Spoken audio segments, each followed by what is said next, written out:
تذكر يوما كنت تعانق دمعة الفكر تناجي الله في صبر وترجو رحمة تسري فعاش القلب إخلاصا وصرت تحوم كالطير تحلق في ثقافات وتنهل من ربى. Centuries ago, people used to believe that the earth is flat, but the advances in science and technology rejected this idea. However, the flat earth theory nowadays became again so popular that millions of people are trying to learn this theory. But is the earth really flat? For this, firstly we need to know how a flat earth model really looks like. The flat earth community believes that the earth is like a disk over which the sun and the moon are rotating. And they think that the sun and the moon are both smaller objects which are rotating above this giant disk. But this theory has lots of gaps in it, and its followers are propagating some misconceptions for supporting their theory. The flat earthers are claiming that everything we see on the internet is just CGI, or a computer-generated imagery of the earth, and NASA is lying about the shape of the earth. We believe that the most of the images or videos of the earth which are on the internet are just CGI, but they were not distributed to pretend that they are real. We also believe that the most of the information that the NASA is giving to us are not true.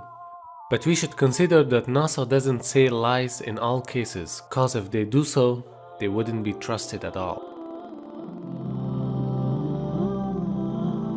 They also claim that the logo of the United Nations is showing the flat earth, meaning that the earth has a flat shape. But this is again a false claim because the logo is designed in this manner to show all those countries which are members of the UN, and it's impossible to show the whole map in a three-dimensional model of the earth.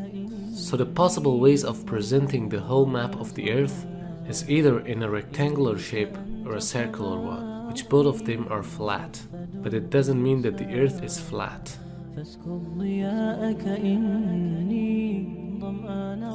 Another claim they make is that they can detect the curvature of the earth from far distances. But these distances from which they observe the curvature of the earth is not enough for our eyesight to detect the curvature, because the circumference of the earth is 40,075 kilometers, and in distance of 111.3 kilometers it will have 1 degree curvature, which is negligible for our eyesight.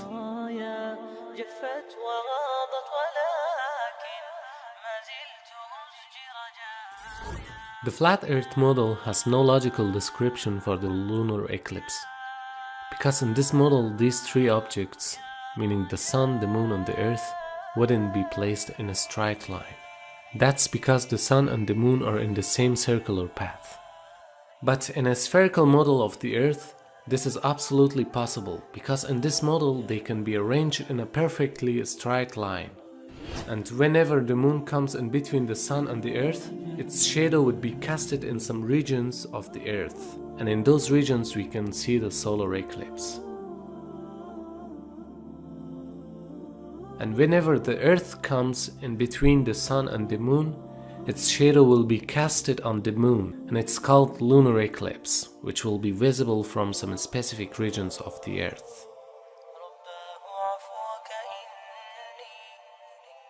If you send a ship straight to the horizon, eventually it begins to disappear until it's no longer visible beyond your horizon. And you should ask yourself, what kind of surface would produce that result? The flat earthers always showing videos zooming on the horizon where suddenly some objects are appearing.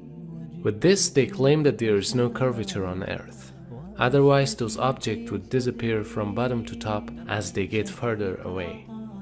But this claim is again wrong, because in their examples, the objects are not beyond the horizon, rather nearer to us. That's why we see them while zooming on them.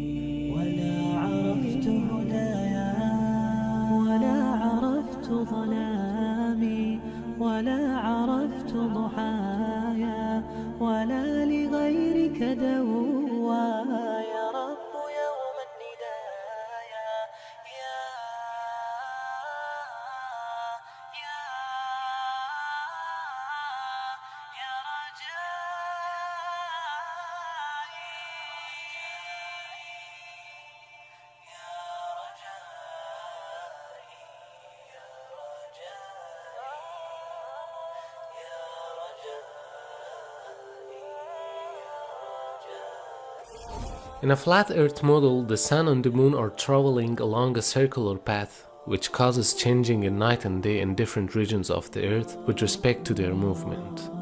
But while the sun and the moon are moving from region A to B, for the people of region A, it should appear that the sun or the moon becomes smaller and smaller until it disappears.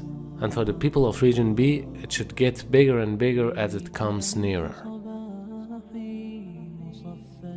How is it possible that the other objects get smaller while moving away, but not the sun and the moon? And why instead of getting smaller, they disappear partially?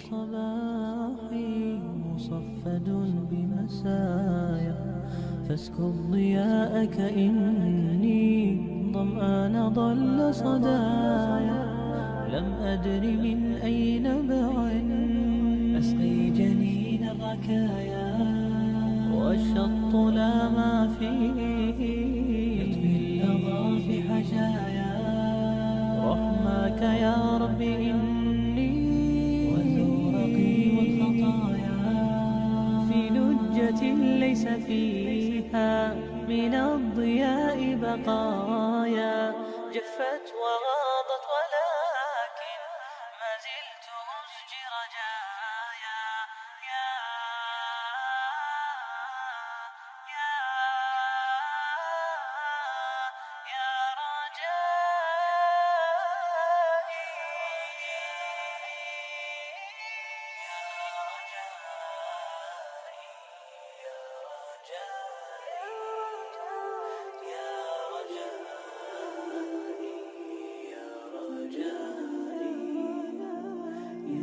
Normally, in a spherical model of the Earth, the objects fall towards the center of the Earth due to the gravitational force. But if we apply the rules of gravity on a flat Earth model, then the trajectory of falling object would become increasingly tilted inwards in the southern latitude. For example, if we keep traveling to the edge of the Earth. Therefore, the flat earthers deny the existence of gravity and attribute the falling into some other causes, like density. But if you remember, the density is the amount of mass within a volume, and it is not even a force to cause acceleration in order to push you down. But even if we accept that the acceleration towards the ground is a function of density, it's again at odds with empirical evidences. Because if you consider a feather and a bowling ball falling in a vacuum, they would both reach to the earth at the same time. It means without air resistance, everything experiences the same acceleration when it falls. Now, if falling is due to density, why the objects with different density wouldn't reach to the ground at different times? And why everything falls only in one direction? بدأت ولكن لم أدري ما منتهايا لم أدري يأسي فيه ولا عرفت هدايا ولا عرفت ظلامي ولا عرفت ضحايا ولا لغيرك دوايا رب يوم الندايا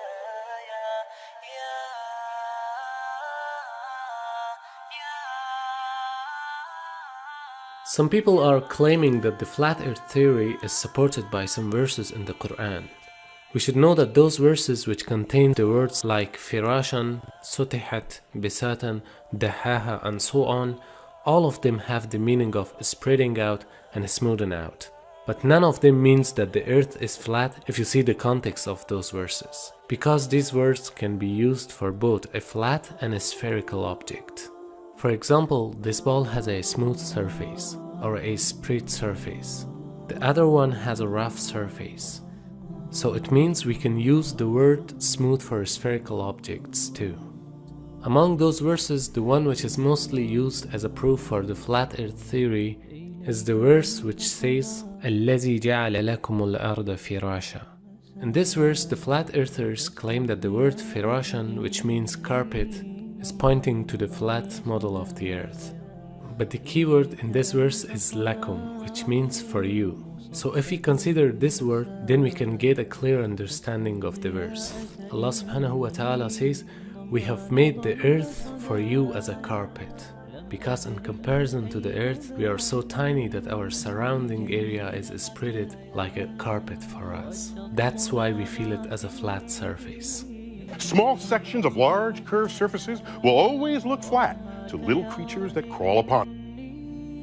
And since we are so tiny, we cannot even feel the motion of the earth. And Allah subhanahu wa ta'ala points to this fact in another verse.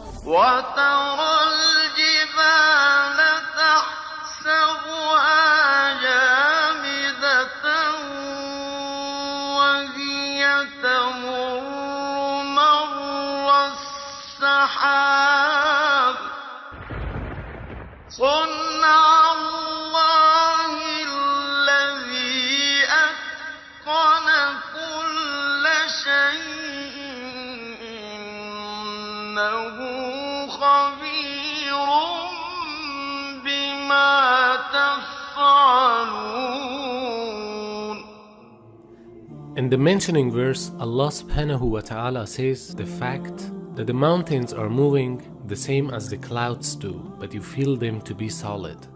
There is no possibility for movement of the mountains in a flat earth model. Because in a flat earth theory, the earth is a stationary object.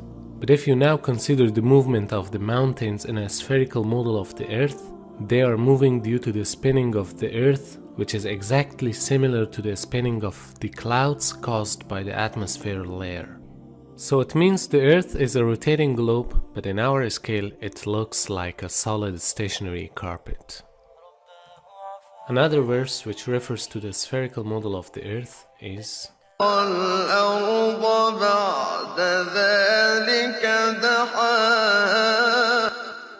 the word daha, which is translated as spread out, comes from the root dahu, which means to spread out or to smooth out. It's used to describe actions for setting out and adjusting something spherically. The meaning of roundness is also derived from the word dahu. For example, the word dahu is used to describe children dropping or rolling a ball or a walnut into a hole on the ground. So in this verse, the word dahaha is a very technical word which refers to spreading out the earth by rolling or rotating it. Now what science tells us about the formation of the earth is that the earth was not smoothly round or even spread out. Rather, it was like a rough object which became round due to its rotational motion.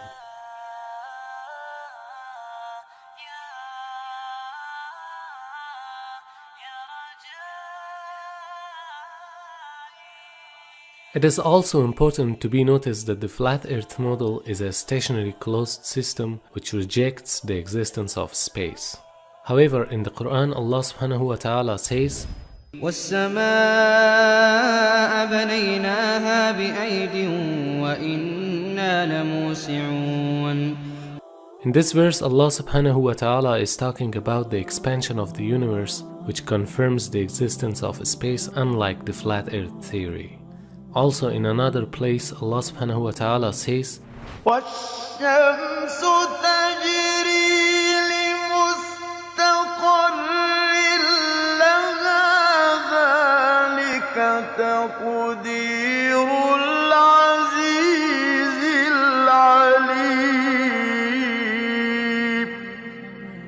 In this verse, Allah subhanahu wa ta'ala informs us about another recent discovery, that the sun and the entire solar system is moving towards an unknown direction, which is impossible in a stationary closed system. The moon and the sun and the earth and everything that Allah created and describes them in detail and tells us that the earth is doing what? Kawi. Turning. The same thing like when you'd make a turban, kawi. Turning. The earth is turning, and nobody believed that back then because you don't feel the earth turning, do you? So we assumed that the earth was the center of the universe and that the sun was going around us, what we thought. But it mentions that even the sun is in orbit. The earth is in orbit. How could the sun be in an orbit? But guess what we found out? It's in an orbit. The sun has an orbit. It's not being still. And the moon is going, the earth is going around the sun the same way the moon is going around the earth. All of it's moving. Swimming. And Allah uses this. Swimming. Who Who is telling us this? The Rabbil Alameen, the Lord of the worlds. From the mentioning explanations, it's understood that the Quran is informing us about the roundness of the earth. In fact, the information provided by the Quran about the shape, motion, and formation of the earth is a clear evidence for the divinity of this book and the existence of a wise creator.